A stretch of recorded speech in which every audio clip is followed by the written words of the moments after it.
రాజు అయితే కావ్య కోసం పాలైతే తీసుకొచ్చేసి తాగు కళావతి అని చెప్పేసాను. కానీ ఇంకా ఆ పాలు తాగి కావ్య అయితే ఇదేంటండి పాలు ఎలా ఉన్నాయని చెప్పేసి అంటదనమాట. ఇందులో కొంచెం కుంకుమ పువ్వు కలిపాలే, నాలాగా ఎర్రగా నీలాగా బుర్రగా పుట్టానంటే ఇంకొంచెం ఎక్కువ కలిపాను అని చెప్పేసి అనగానే సరే అని చెప్పేసి ఆ పాలు అయితే తాగుతుంది అనమాట. ఇక రాజు అయితే పుట్టబోయేది అమ్మాయి అని చెప్పేసి కావ్యతో వాదిస్తూ ఉంటాడు. ఇక ప్రేమగా కావ్యం పొట్టనైతే ముద్దాడి నిద్రపో కావ్య అని చెప్పేసి చెప్తాడనమాట. ఇక రాజు తన మీద చూపించే ప్రేమకి కావ్య అయితే చాలా మురిసిపోతూ ఉంటుంది. ఈ సీన్ అయితే చాలా ఎమోషనల్గా ఉంటుంది అనమాట. ఇక తర్వాత సీన్లో రాహుల్ అయితే తనలో తను మాట్లాడుకుంటూ పని వాళ్ళ తలకి టవల్ చుట్టుకొని లెక్కలు వేసుకుంటున్న వాళ్ళ హాహా సరిపోతుంది అనుకుంటూ ఉంటాడనమాట.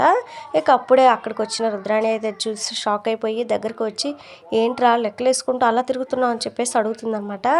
ఇక రాహుల్ అయితే ఏం లేదు మమ్మీ, ఇప్పుడు నేను ఇంట్లో చేస్తున్న పనులన్నీ ప్రొఫెషనల్గా మార్చుకుంటే ఎంత వస్తుందా ఎలా ఉంటుందా అని చెప్పేసి ఆలోచిస్తున్నా అని చెప్పేసి చెప్పగానే రే ఈడియట్, ఎవరైనా ఆకాశానికి ఎగరాలని కోరుకుంటారు, కానీ నువ్వేంట్రా ఇలా ఇంట్లో అంట్లు తోముకుంటూ ఇల్లు ఉడ్చుకుంటూ వాటి గురించి ఆలోచిస్తా అని చెప్పేసి కోపంగా అయితే అంటదనమాట. పరిస్థితులు చూస్తుంటే అలాగే ఉన్నాయి మామ్, నువ్వేమో అది చేస్తా ఇది చేస్తా అన్నావు కానీ చివరికి జరిగింది ఏం లేదు. ఇటు చూస్తే ఏమో రాజుకి గతం గుర్తొచ్చేసి ఇంటికి వచ్చాడు. ఇక ఆ కళ్యాణ్ గడేమో అప్పుని ప్రెగ్నెంట్ చేశాడని చెప్పేసి చెప్తూ ఉంటాడనమాట.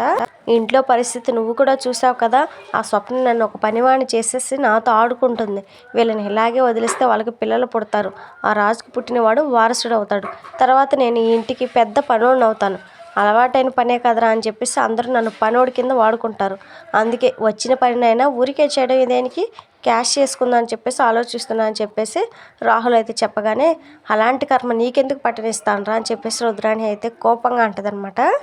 రే రాహుల్, నీకు ఈ అమ్మ ఉన్నంత వరకు ఈ ఇంట్లో నువ్వు ఎప్పటికీ రాజే, నీ తర్వాత నీ కూతురే ఇంటికి వారసురాలు అవుతుంది, అయ్యి తీరుతుంది అని చెప్పేసి చెప్పగానే ఎలా అవుతారు మమ్మీ, వాళ్ళకు కూడా పిల్లలు పుడతారు కదా అని చెప్పేసి రాహుల్ అయితే అంటారనమాట.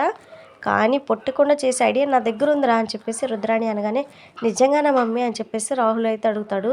ఎస్, నువ్వు ఎప్పుడైనా ఒకే దెబ్బకు రెండు పెట్టలు అనే సామెత విన్నావా అని చెప్పేసి నవ్వుతూ ఉంటుందన్నమాట. విన్నాను మమ్మీ, కానీ అలా జరిగినట్లు ఒక్కసారి కూడా చూడలేదని చెప్పేసి రాహుల్ అయితే చెప్పగానే అయితే రేపు చూస్తావు అని చెప్పేసి రుద్రాణి అయితే అంటదనమాట. ఇంతకీ ఏం ప్లాన్ చేస్తున్నావు మమ్మీ అని చెప్పేసి రాహుల్ అయితే అడగగానే చెప్పండి రా చేసి చూపిస్తానని చెప్పేసి నవ్వుతూ ఉంటుంది. ఇక తర్వాత సీన్లో ఇక అపర్ణాదేవి ధాన్యలక్ష్మి అయితే ఇద్దరు కలిసి వాళ్ళ భర్తలు ఉంటారు కదా ప్రకాశం సుభాష్, వాళ్ళతో ఇంటి పనులు మొత్తం చేస్తారన్నమాట. అంటే డెకరేషన్కి సంబంధించి వినాయక చవితి కదా, డెకరేషన్కి సంబంధించి తోరణాలు కట్టడం, దేవుడి గుడి కోసం మందిరం అయితే డెకరేట్ చేయడం, ఇలా పనులన్నీ చేపిస్తారు. ఇంక అప్పుడే రాహుల్ అయితే చూసి రాహుల్తో కూడా ఈ పనులు చేయించాలని చూస్తారు. కానీ ఇక సుభాష్ ప్రకాష్ వాళ్ళు వీళ్ళిద్దరే బలైపోతారు అనమాట. ఇక తర్వాత కావ్య అయితే అపర్ణాదేవి గదిలోకి వెళ్ళి అత్తయ్య పిలిచారంట, ఏంటి అత్తయ్య అని చెప్పేసాను. కానీ ఇక అపర్ణాదేవి అయితే ఒక జ్యువెలరీ బాక్స్ అయితే కావ్య చేతిలో పెట్టి ఇది నీకు గిఫ్ట్, మా ఫ్రెండ్ కెనడా నుంచి ఇక్కడికి వస్తుంటే నీకోసం స్పెషల్గా చేయించి తెప్పించానని చెప్పేసి చెప్తుంది అనమాట. ఇక ఇంతలో రుద్రాణి వచ్చి ఎంతైనా కోడలంటే మా వదినకి చాలా ప్రేమ, ఎంత పడింది వదిన అని చెప్పేసి అడుగుతుంది అనమాట. 10 లక్షలు అని చెప్పేసి అపర్ణాదేవి అయితే చెప్తుంది. ఇక రుద్రాణి అయితే ఈ 10 లక్షల గిఫ్ట్ ఇప్పుడు అవసరమా, తనేమైనా కొత్త కోడలా అని చెప్పేసి అని ఓ అర్థమైంది, పుట్టబోయే బిడ్డ కోసం కదా అని చెప్పేసి ఇక రుద్రాణి అయితే అనగానే చి నీకు ఎప్పుడు ఇలాంటి కుళ్ళు బుద్ధి ఉంటుందని చెప్పేసి రుద్రాణిని అయితే తిడతారనమాట. ఇక తర్వాత కావ్యతో అతని మాటలు పట్టించుకో కావ్య, పూజలో ఈ నెక్లెస్ పెట్టుకో చాలా బాగుంటుందని చెప్పేసి చెప్తుంది అనమాట. సరేనని చెప్పేసి కావ్య కూడా అంటది. ఇక తర్వాత సీన్లో ఇంట్లో పండగ సందడి అయితే మొదలైపోతుంది అనమాట. అందరూ అయితే అప్పు కడుపుతో ఉంది కదా, అప్పు జాతకు ఒకసారి చెప్పండి అని చెప్పేసి చెప్పగానే పుట్టబోయే బిడ్డ చాలా మొండిది, కోపం ఎక్కువ అని చెప్పేసి ఆ పంతులు అయితే చెప్పగానే ఇక వెంటనే కళ్యాణ్ అయితే ఆ లక్షణాలన్నీ అప్పు కదా పుట్టబోయే బిడ్డవే అంటారేంటి అని చెప్పేసి కామెడీ చేస్తూ ఉంటారనమాట. ఇక తర్వాత కావ్యకి పుట్టబోయే బిడ్డ గురించి కూడా చెప్పమని అడుగుతారు. ఇక కావ్యనైతే పంతులు పక్కనే కూర్చోబెట్టుకొని జాతకం చెప్తూ ఉంటే ఒక ఆడబిడ్డ ఒక మగబిడ్డ పుడతారమ్మా నీకు అని చెప్పేసి చెప్తాడనమాట. నాకు తెలుసు, నాకు మొదటి కూతురే పుడుతుందని చెప్పేసి రాజు అయితే అంటాడు.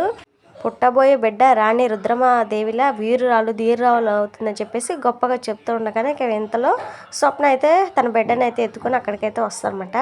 ఇక కావ్య గురించి, కావ్యకి పుట్టబోయే బిడ్డ గురించి పంతులు చెప్తుంటే అప్పు మాత్రం చాలా బాధపడిపోతూ ఉంటుంది అనమాట. బిడ్డతో కావ్యకి ప్రమాదం అని తెలిసినప్పటి నుంచి నిజం ఎవరికి చెప్పలేక మనసులోనే బాధపడుతూ ఉంటుంది. ఇక కనక అపర్ణాదేవి అయితే చాలా హ్యాపీగా ఉంటారు పంతులు గారు చెప్తున్న మాటలు అయితే విని.